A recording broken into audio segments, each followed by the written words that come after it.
Good morning, everybody. Happy Monday.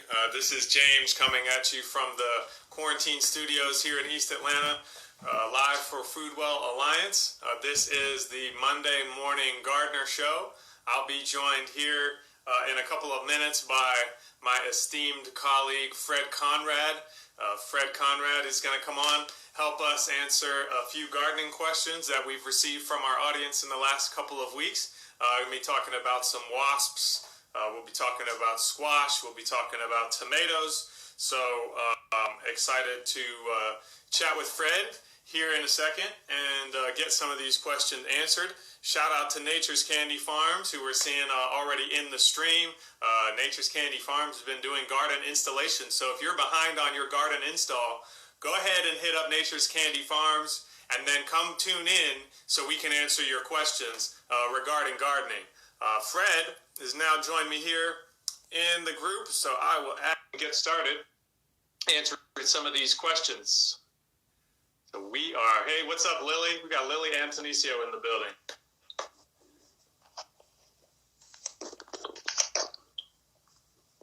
Fred, we've got a beautiful circle where your place, where your head would usually be. Okay. But I can't hear you. That's the good. Okay, good. What can I do? That's a good question. I would, I don't know. Maybe I'm going to kick you out, and then maybe you can try joining again, and maybe it'll work. Okay. I don't know.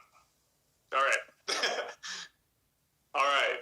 We've removed Fred from the chat. What's going on, Stephanie? Nice to see you.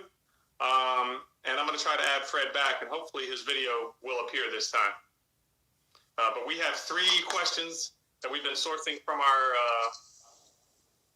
friends and colleagues that we'll be answering. Hey, Fred, so honestly, the last time this happened, I just retroactively dropped in your face on the edited version. And, it looks weird. Oh, there you are. You're there. You're back. Okay, great. So this is Fred Conrad, everybody. If you haven't met Fred or haven't interacted with Fred, he's been building, maintaining, installing community gardens in and around the greater Metro Atlanta area for years. We're very fortunate to have him on our team, not only to keep us educated, but so that we can help all the new gardeners out there, especially this year. So, Fred, what you been up to the last few days? Well, we had such a run of, aside from attending a Black Lives Matters rally, doing a lot of trying to keep up with all the weed pressure. We had so much rain for a while there. All right, well, we've got 3 questions to answer today. The first one came to us from our friends at the fire station, I believe. They have been dealing with some wasps and have some wasp nests that they'd like to deal with safely. I know that you joked that this wasn't necessarily a problem you had solutions for, but I was wondering if we could talk about wasps in the garden in general and just the pros and cons and what you can do to sort of mitigate any damage they might do. Well, so wasps don't do any damage in the garden. They're helpful in the garden because they eat a lot of caterpillars and aphids and things like that. They're hunters, they're carnivores. They do a great job with pest control. So you don't want to necessarily get rid of the wasps in the garden. You kind of want to encourage them, but you got to be able to work safely around them. In general, hornets are pretty aggressive. Yellow jackets and the white-faced hornets are both pretty aggressive. They respond to not only movement but vibrations, so pounding in stakes or pickaxing or cutting branches, anything, they can go off. So they are impossible to work with. But paper wasps aren't usually aggressive at all, and you can usually work around them and work in fairly close proximity to nests. The question we had from the grower was that there were paper wasps building underneath the ledges of the planter boxes, and asking if there was a safe way to relocate them. And really, you can't. They don't have the same kind of homing system that honeybees have. So if they're in like a bird feeder or a wooden frame or something, and you move it, they can't find it again to take care of the babies, the eggs, or whatever. So generally, if you try to move them, they don't survive being relocated. And if they're really in your way and you can't work around them, then you just kind of have. And there's no good organic way to do that. You just have to spray them or knock them down with water hoses or something like that, and get them So to wasps, move on to someplace.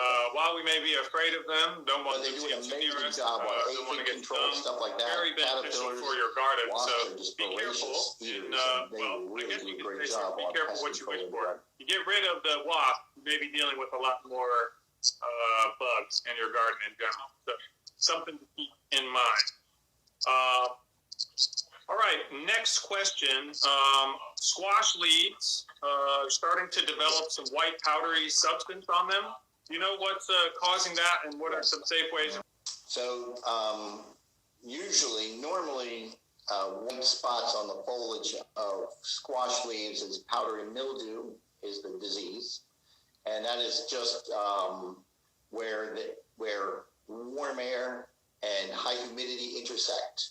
And we have finally gotten there this year. We have finally gotten to the point where we're getting warm and muggy, and the nights are warm. I think the critical component there is that we're not cooling off as much in the evening. So powdery mildew, generally, the more sunlight you can get, if your squash are planted in the sunniest place you can provide them in the garden, that will help the most of anything you can do.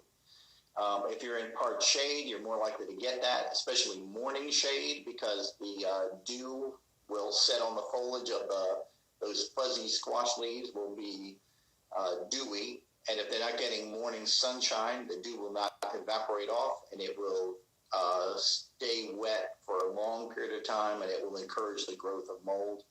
And there's not a lot you can do. Typically, it doesn't kill the plants. Okay. It would have to be a pretty bad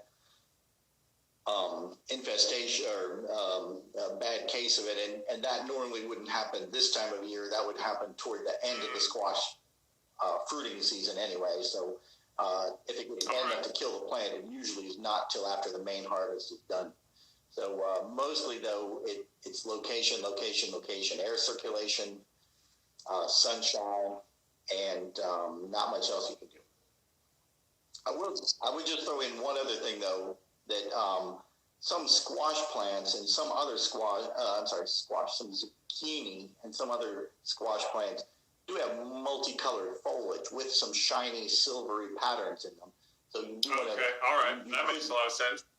So double check, make sure that it is in fact on the early powdery part mildew might and look not a funny part to of you, the but leaf. as the plant matures, you'll be able to tell. But it sounds a easily bit that like it's supposed if you're to be. already experiencing this issue, you may have planted it in the wrong state.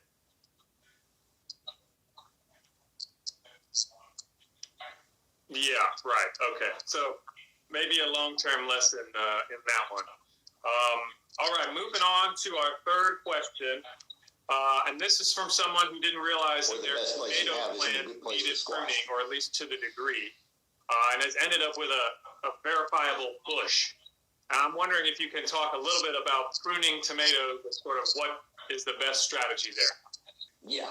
Okay. So tomatoes. The thing is with tomatoes, if you ask 3 different people the best way to do this, you're going to get 3 different answers. So there is no exactly right answer for this. Pruning, pinching tomatoes is optional. You don't have to do it at all.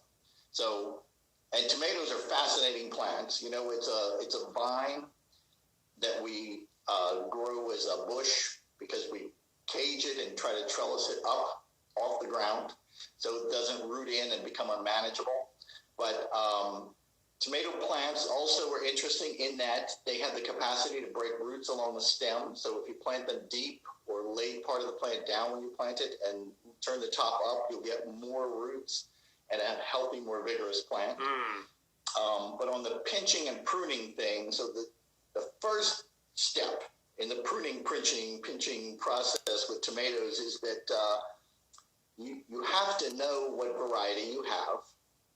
You have to know what variety, because there are 2 kinds of tomatoes, basically. There are ones they call determinate varieties, and there are indeterminate varieties. So you almost had to have saved the tag and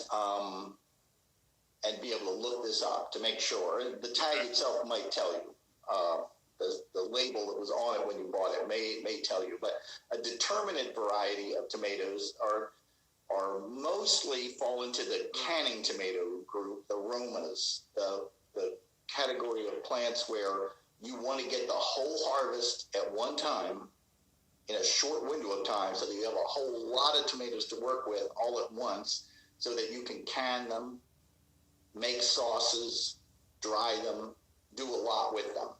And then they usually have a 2-3 week, usually peak harvest, and then they really are kind of done.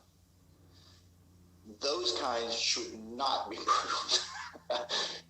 If you have a determinate tomato, don't mess with it. Just let it grow like a big shaggy bush and keep it trained up off the ground.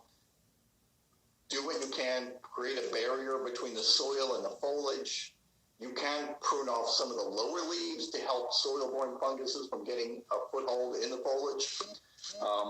But generally, the determinate varieties, you just want to leave them alone. The indeterminate varieties, however, as they begin to grow, you will see at the base of some leaves on the stem a whole new shoot coming up, a very straight, sturdy little shoot, a new branch, a new cane coming up there.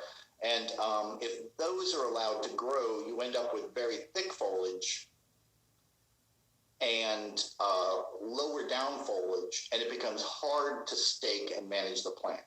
So there are a lot of people that would go through early in the growing season, actually exactly now, this time of year, when the plants are still mostly putting on foliar growth, they're growing very vigorously, and go through and just pinch out at the base of that leaf, usually just above where it joins the stem. There'll be this other shoot coming out at about a 45-degree angle. Just pinch that off entirely with your fingers. Just pinch it off. You could cut it off with a pair of clippers. Be very careful you don't inadvertently nick the main stem. But pruning those out now will reduce the amount of foliage low down in the plant. They'll help air circulation. It'll allow sunlight to get to the inside of the plant and help tomato fruit ripen faster. It'll make it easier for you to find diseases and pests because you'll be able to see into the plant better. So there are a large group of people that do go through early in the growing season and pinch out those sprouts that are coming off this time of year. Later on, you can pinch the tips off the top of the plant to keep the size down, to control the height of the plant. That will allow you to handle the plant more easily. If you have any gardening questions, feel free to just send us a direct message. You can also find a place to submit your questions on our website, foodwellalliance.org, or you can send an email to gardens@foodwellalliance.org